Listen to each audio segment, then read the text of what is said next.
as an industry that in the next 1 year, the vast majority of programmers will be replaced by AI programmers.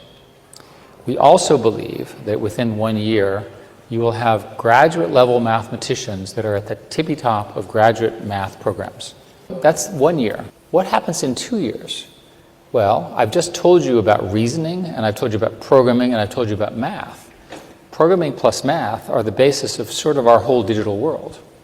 So the evidence and the claims from the research groups in OpenAI and Anthropic and so forth is that they're now somewhere around 10 or 20% of the code that they're developing in their research programs is being generated by the computer. That's called recursive self-improvement, is the technical term. So what happens when this thing starts to scale? Well, a lot.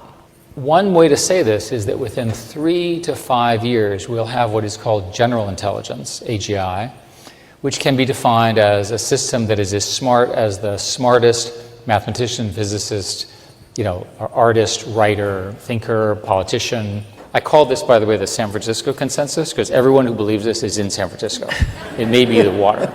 In the next year or two, this foundation is being locked in, and we're not going to stop it. It gets much more interesting after that. Because remember, the computers are now doing self-improvement. They're learning how to plan, and they don't have to listen to us anymore. We call that superintelligence, or ASI, artificial superintelligence.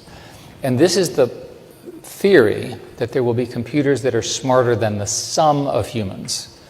The San Francisco consensus is this occurs within 6 years, just based on scaling. Now, in order to pull this off, you have to have an enormous amount of power. This path is not understood in our society. There's no language for what happens with the arrival of this. This is happening faster than our society, our democracy, our laws will address. And there's lots of implications. That's why it's underhyped. People do not understand what happens when you have intelligence at this level, which is largely free.